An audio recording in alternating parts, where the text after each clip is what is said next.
ప్రకటన గ్రంథము 8వ అధ్యాయము 1 నుంచి 13 వచనాలు. ఆయన 7వ ముద్రను విప్పినప్పుడు పరలోకమందు ఇంచుమించు అరగంట సేపు నిశ్శబ్దంగా ఉండెను. అంతటా నేను దేవుని ఎదుట నిలిచి 7 దూతలు చూచితిని. వారు 7 బూరలు ఇయ్యబడెను. మరియు సువర్ణ ధూపార్తి చేత పట్టుకొని ఉన్న వేరొక దూత వచ్చి బలిపీఠం ఎదుట నిలవగా, సింహాసనం ఎదుట ఉన్న సువర్ణ బలిపీఠం పైన పరిశుద్ధులందరి ప్రార్థనలతో కలుపుటకై అతనికి బహు ధూపద్రవ్యములు ఇయ్యబడెను. అప్పుడు ఆ ధూపద్రవ్యము పొగ పరిశుద్ధుల ప్రార్థనలతో కలిసి దూత చేతిలో నుండి పైకి లేచి దేవుని సన్నిధి చేరెను. ఆ దూత ధూపార్తిని తీసుకొని బలిపీఠం పైన నిప్పులతో దానిని నింపి భూమి మీద వేయగా ఉరుముల ధ్వనులు, మెరుపులు, భూకంపమును కలిగెను. అంతటా 7 బూరలు పట్టుకుని ఉన్న 7 దూతలు ఊదుటకు సిద్ధపడిరి. మొదటి దూత బూర ఊదినప్పుడు రక్తంతో మిళితమైన వడగండ్లను అగ్నియు భూమి పైన పడవేయబడను. అందువలన భూమిలో 3వ భాగము కాలిపోవును, చెట్లలో 3వ భాగం కాలిపోయాను, పచ్చగడ్డి అంతయు రాలిపోయాను. రెండవ దూత బూర ఊదినప్పుడు అగ్ని చేత మండుచున్న పెద్ద కొండ వంటిది ఒకటికి సముద్రంలో పడవేయబడెను. అందువల్ల సముద్రంలో 3వ భాగము రక్తమయమాను, సముద్రంలోని ప్రాణం గల జంతువులలో 3వ భాగం చచ్చెను. ఓడల్లో 3వ భాగము నాశనమాయను. 3వ దూత బూర ఊదినప్పుడు దివిటి వలె మండుచున్న ఒక పెద్ద నక్షత్రం ఆకాశం నుండి రాలి నదుల 3వ భాగమును నీటి బుగ్గల మీద పడెను. ఆ నక్షత్రమునకు మాచిపత్రి అని పేరు. అందువలన నీళ్లలో 3వ భాగము మాచిపత్రి ఆయను. నీళ్లు చేదైపోయినందున వాటి వల్ల మనుషుల్లో అనేకులు చచ్చిరి.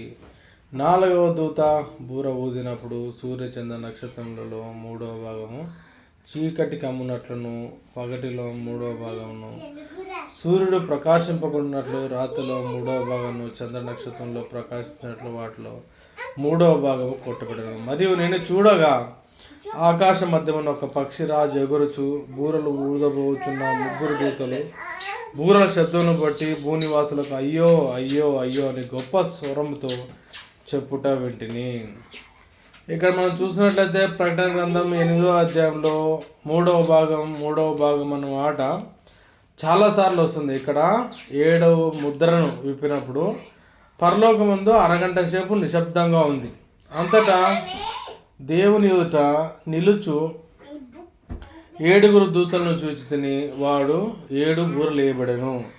మొదటి బూర ఊదినప్పుడు ఏం జరిగిందంటే, ఇక్కడ మొదటి బూర ఊదినప్పుడు ఆల్మోస్ట్ 1/3 వంతు ఏమేమి పోయినాయి. ఇక్కడ మనం చూసినట్లయితే 3వ భాగము అన్నమాట మొదటిసారి ఇక్కడ చూస్తున్నాం. అందువల్ల భూమిలో 3వ భాగం కాలిపోయాను, చెట్లలో 3వ భాగం కాలిపోయాను, పచ్చగడ్డ అంతయు కాలిపోయాను. ఇది ఫస్ట్ 3వ భాగం. రెండవ దూత ఊదినప్పుడు ఇక్కడ ఏం జరిగింది, సముద్రంలో పడవేయబడను. అందువల్ల సముద్రంలో 3వ భాగము రక్తమయమాను. కాబట్టి ఇది రెండవ దగ్గరగా మనం చూస్తున్నాం 3వ భాగం అనే పదం. తర్వాత దాని కింద 9వ వచనంలో ఓడలో 3వ భాగం నాశనమాను. కాబట్టి ఇది 3వ భాగం అనే పదము 3వసారి వస్తుంది ఇక్కడ. తర్వాత 3వ దూత ఊదినప్పుడు ఇక్కడ కూడా నదులలో 3 భాగము నీటి బుగ్గల మాయమాయను. కాబట్టి ఇది 4వసారి 3వ భాగము అనే మాట 4వసారి ఇక్కడ వస్తుంది. తర్వాత 11వ వచనంలో కూడా 3వ భాగం అనే మాటను మనం చూస్తున్నాం. ఇక్కడ 1, 2, 3, 4, 5 సార్లు 3వ భాగం. దాని తర్వాత 4వ దూత ఊదినప్పుడు కూడా 3వ భాగం చీకటి కమ్మినట్లు అని చూస్తున్నాం. కాబట్టి 6వసారి. తర్వాత ఇందులోనే 3వ భాగంలో సూర్యుడు ప్రకాశించినట్లు. తర్వాత ఇంకోసారి 3వ భాగంన చంద్ర నక్షత్రములు. కాబట్టి మళ్ళీ 9వసారి 3వ భాగం. కాబట్టి ఇక్కడ అయ్యో అయ్యో మొత్తంగా 8వ అధ్యాయంలో 9 సార్లు 3వ భాగం అనేది చూస్తున్నాం. ప్రార్థన చేసుకుందాం. ప్రేంగల తండ్రి, మరోసారి ప్రభా ప్రకటన గ్రంథ ధ్యానాలు మేము చూస్తుండగా ప్రభా, ప్రకటన గ్రంథం 8వ అధ్యాయంలో ప్రభా మీరు 7వ దూత 7వ ముద్రను విప్పినప్పుడు ప్రభా 6 ముద్రలు మేము చూసాం ప్రభా. 7వ ముద్ర విప్పినప్పుడు ప్రభా భూమికి మరియు ఈ యొక్క భూమండలంలో ఉన్న సర్వ సృష్టికి, అదేవిధంగా ఆకాశంలో ఉన్న నక్షత్రాలకి, భూమిలో ఉన్న నీటికి, సముద్రానికి, తర్వాత ప్రతి దానికి హాని కలిగినట్టు మేము చూస్తున్నాం ప్రభా. మొదట దూత బూర ఊదినప్పుడు ప్రభా 3వ భాగమైన చెట్లలో అన్నీ కాలిపోయినట్టు మేము చూస్తున్నాం ప్రభా. తర్వాత 2వ దూత ఊదినప్పుడు ప్రభా సముద్రంలో 1/3 వంతు ప్రభా చనిపోయినట్టు మేము చూస్తున్నాం ప్రభా. 3వ భాగం చచ్చెనని కూడా మీరు చూపిస్తున్నారు ప్రభా. తర్వాత 3వ దూత అప్పుడు ప్రభా నీటి బుగ్గల మీద పెద్ద నక్షత్రం 3వ భాగం కూడా నాశనమైనట్లు మేము చూస్తున్నాం ప్రభా. అదేవిధంగా మాచిపత్రి అని కూడా మీరు సెలవిస్తున్నారు ప్రభా. నక్షత్రంకు మాచిపత్రి అనే పేరు. తర్వాత ప్రభా అక్కడ నీళ్ళల్లో కూడా 3వ భాగం నశించింది.